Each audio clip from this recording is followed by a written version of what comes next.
Le Grand Matin Sud Radio, 7h, 10h, Jean-Marie Bordry. Vous écoutez Sud Radio. Tout de suite, Sud Radio, il est 8h35. Un rappel des titres, tout de suite.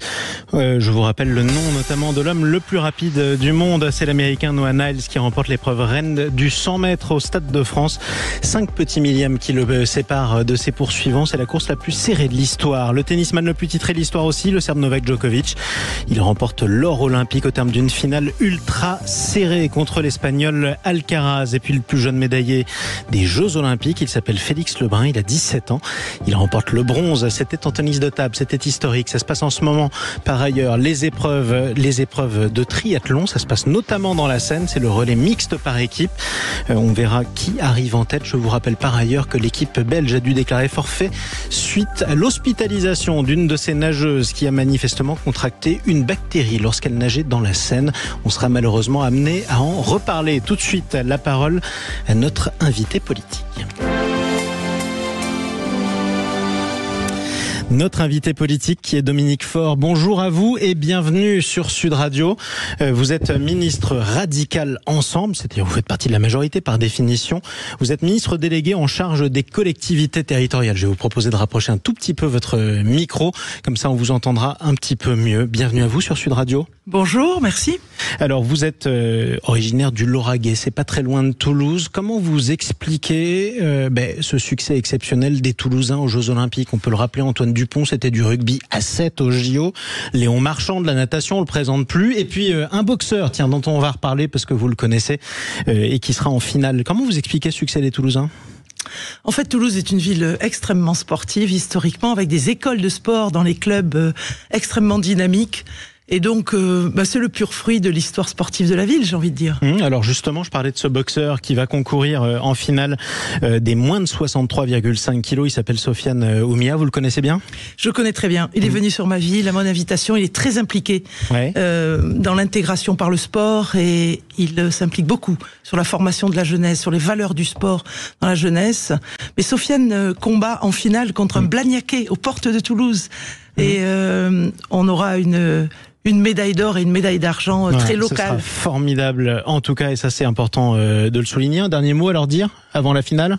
Alors les encourager, leur dire de donner le meilleur, et puis leur dire que évidemment je les soutiens et que la France entière les soutient sur cette magnifique discipline qu'est la boxe. Puis je voudrais quand même dire sur ce sujet à quel point Sofiane, qui a été médaillé à Rio, qui a perdu à Tokyo. Cet échec qui est vecteur de succès au lendemain, quand on voit ces jeunes qui ont du mal à comprendre comment l'échec est porteur de succès au lendemain, Sofiane l'illustre. Oui, et ça c'est important de le souligner. Vous avez raison. Parlons un peu sport et politique aussi. Justement, on a entendu, comme vous vous sentiez proche de cet athlète français qui sera en finale, sur les réseaux sociaux, beaucoup d'opposants au gouvernement reprochent les trop grandes démonstrations d'affection du président de la République, de la ministre des Sports.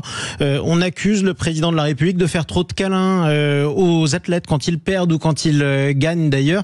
Est-ce que le gouvernement en fait trop pendant ces JO? Alors moi je trouve pas du tout, au contraire, je trouve que c'est normal et je trouve que ça montre à quel point le président et le gouvernement, on est sportif, on est fiers. Ces jeux véritablement rassemblent, ces jeux sont iconiques, ces jeux embarquent les Français, et de voir qu'au plus haut niveau de l'État, le président est là, il a une proximité avec certains sportifs. Moi je n'y vois rien de mal.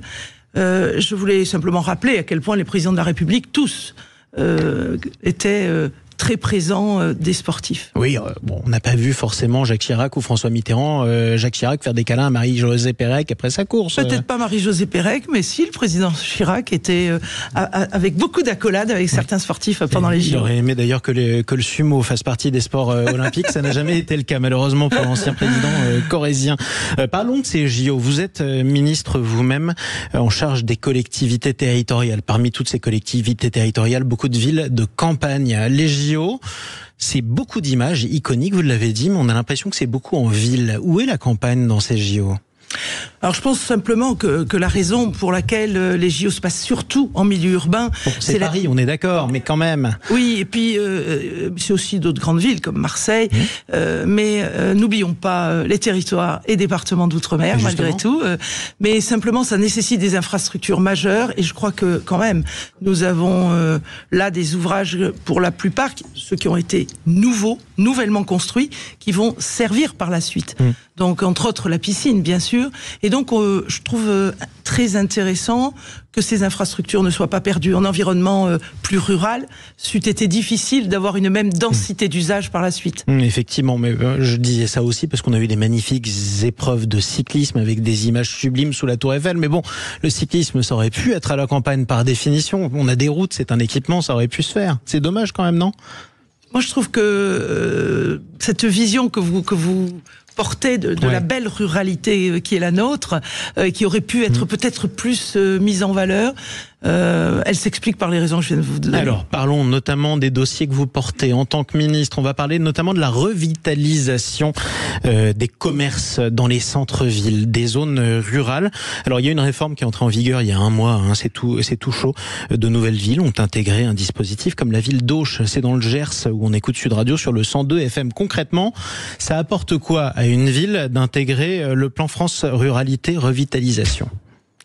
Voilà une bonne question. Alors j'ai annoncé le 15 juin 2023, France Ruralité. Ça fait un an. Et Village d'avenir, qui est une des composantes de France Ruralité, c'est un programme qui vise à accompagner les villes dans leur transformation. Les cœurs de ville, amener un commerce en centre-ville, amener des médecins en centre-ville, revitaliser des centres-villes, renaturer des cours d'école. Eh bien tout cela nécessite de l'ingénierie que pour beaucoup de communes, elles n'en disposent pas. Et donc, c'est 110 chefs de projet que nous avons recrutés, formés, et qui sont aujourd'hui en préfecture au service de ces villages d'avenir. Donc, on n'en voit pas tout de suite les effets, mais on en verra les effets d'ici... Donc ça veut dire qu'on aura quoi ? On aura des subventions, par exemple, on aura du conseil, on aura des études ? Exactement, des études, des subventions, des conseils, et puis un interlocuteur dans les services de l'État qui permet d'accompagner l'élu qui porte ces projets de revitalisation. Alors, je vous parlais de la ville d'Auch à dessein parce que ça me chiffonne un petit peu. On parle de la campagne, on parle de la ruralité, c'est le terme. Et là, on dit que la ville d'Auch rejoint le dispositif. Mais Auch, c'est une ville de plus de 20 000 habitants, 22 000 à peu près. C'est une préfecture. Depuis quand les villes ont besoin de recourir à des aides qui concernent des villages ? Auch, c'est pas un village. Alors, c'est un vrai sujet que j'ai plaisir à vous expliquer. En fait, nous avons pris la décision de zoner dans ces territoires 14 départements qui sont extrêmement ruraux. Et nous avons considéré que par cohérence en matière d'aménagement du territoire, il était intéressant de zoner un territoire important à la maille d'un département. Ça veut dire pourquoi ? Parce que ça voudrait dire qu'à ce moment-là, excusez-moi, un médecin pourrait s'installer dans une commune voisine et obliger les habitants du Gers à aller dans Auch pour tel ou tel commerce, et puis devoir reprendre sa voiture pour aller ailleurs. Donc, à la fois, on veut ramener de la médecine, de la santé dans nos territoires ruraux, mais en même temps, on veut rendre le territoire cohérent en matière d'aménagement du territoire. Ça veut dire qu'aujourd'hui aussi, tout le Gers est considéré comme faisant partie de la campagne. Il n'y a aucun jugement de valeur dans ce que je dis. J'ai grandi à la campagne moi-même. Exactement ça. Ce sont des territoires, l'Aude, l'Ariège, le Gers, le Cantal, la Lozère, sont des départements extrêmement ruraux avec une ville-centre. Mais enfin... Comme vous dites, 22 000 habitants, c'est pas la grande ville malgré tout. Oui, c'est vrai que c'est pas la grande ville. Malgré tout, il y a beaucoup d'urbains qui vous écoutent aussi sur Sud Radio, peut-être des Toulousains, parfois des Bordelais, qui vont vous dire, mais ils sont gentils, sauf que le désert médical, c'est aussi en ville, c'est aussi en banlieue. Alors pourquoi il y a besoin d'aide spéciale pour la campagne ? Ils ont raison. Parce que effectivement, on est en pénurie de médecins en environnement urbain, et là on a d'autres solutions avec plusieurs milliards d'euros qui sont investis dans ces quartiers de politique de la ville, là où la densité est forte. Et là, on a d'autres solutions qui ont été proposées pour essayer de lutter contre ces déserts médicaux urbains. Mais alors comment on les convainc différemment justement ? Qu'est-ce qui fait qu'on va faire venir un médecin à la ville ou qu'on va le faire venir à la campagne ? Souvent, ce qu'on peut entendre de certains jeunes médecins, c'est comment je vais faire étudier mes enfants comme s'il n'y avait pas d'école à la campagne, alors qu'il y en a partout, évidemment, c'est le service public. Qu'est-ce qui fait que des jeunes médecins ont peur de s'installer à la campagne aujourd'hui ? La raison que je vous propose, aujourd'hui, je me suis faite, c'est qu'ils font leurs études dans des CHU, les médecins, et ils sont donc dans des environnements très urbains. Ils font des études longues, et souvent ils se marient, ils ont des enfants, et ils ont démarré leur vie professionnelle pendant leurs études en environnement urbain, proche du CHU. Les études de médecine, c'était en ville il y a 50 ou 60 ans, et on trouvait quand même des médecins. Qu'est-ce qui a changé ? Et ensuite, ils ont du mal à se projeter dans un mode de vie en dehors de là où ils ont passé les 10 premières années de leur vie. Mais je pense que de plus en plus, les maires ruraux et les départements ruraux savent rendre attractif leur territoire en les logeant pendant leur stage. Et puis, il y a des médecins de ville, ce qu'on appelle des communautés professionnelles de santé, qui s'agrègent ensemble, qui tutorent des jeunes et qui petit à petit les amènent à découvrir que être médecin en ruralité, donc à condition qu'on soit plusieurs de professionnels de santé ensemble, alors ça a du sens. Et donc moi j'y crois. De plus en plus, on voit quelques médecins s'installer. Et puis bon, quand on aura cette 4e année de médecine générale qui va s'opérer, il faut attendre encore quelques années, on va leur faire découvrir toute une année la vie en ruralité. Sauf que ça, c'est quand tout se passe bien. Et on entend votre enthousiasme, on le comprend, mais on a presque l'impression que vous faites une brochure touristique. Aujourd'hui, les témoignages d'élus locaux, ils sont nombreux à nous raconter qu'ils sont prêts à tout pour faire venir des médecins et que ça ne suffit pas. Il y en a même dans certaines zones côtières qui ont proposé un bateau à un médecin. Comment se fait-il qu'on soit obligé de déployer autant d'efforts pour que certains médecins daignent venir s'installer à la campagne où vivent pourtant des millions de Français comme vous et moi ? Il y a une pénurie de médecins. Et à partir du moment où vous avez une pénurie, forcément... ils restent là où ils ont grandi et là où ils ont vécu les premières années de leur vie. Pourquoi la campagne fait peur alors ? Moi, je pense que... C'est la vraie question. Pourquoi la campagne fait peur ? Moi, je trouve que la campagne est attractive. On est d'accord, sauf que manifestement, vous êtes obligé de déployer des milliards et des trésors d'imagination pour faire venir notamment des médecins. C'est un exemple que je choisis, mais il y en a d'autres. Les pharmaciens, ça devient difficile. Pourquoi la campagne fait peur à ces jeunes diplômés et pourquoi ils ont peur d'y construire leur vie ? On est dans une phase de transition et où le médecin de campagne qui exerçait seul la médecine, ça ne fonctionne plus, ça ne marche plus. Et aujourd'hui, il faut que les collectivités construisent des maisons de santé financées en très grande partie par l'ARS et l'autorité régionale de santé, donc l'État, accompagnées par cette communauté professionnelle de santé, donc ces médecins libéraux. Oui. Et je vous assure que ça prend du temps, mais je vous assure que quand on arrive à agréger autour d'un maire à la fois l'ordre des médecins, à la fois l'ARS, à la fois ces médecins libéraux, et qu'on construit une maison médicale de santé, alors... Ça fait beaucoup d'efforts. Alors ça fonctionne. Oui, ça fait beaucoup d'efforts. Mais on est dans une phase de transition avec une pénurie de médecins. Ouais. Et la transition vers quoi, justement ? Là, vous dites on est avec une pénurie de médecins, mais la transition, c'est par définition transitoire. Ça doit accoucher de quelle situation ? Ça va accoucher d'une situation où on aura beaucoup plus de médecins en ruralité. Pourquoi ?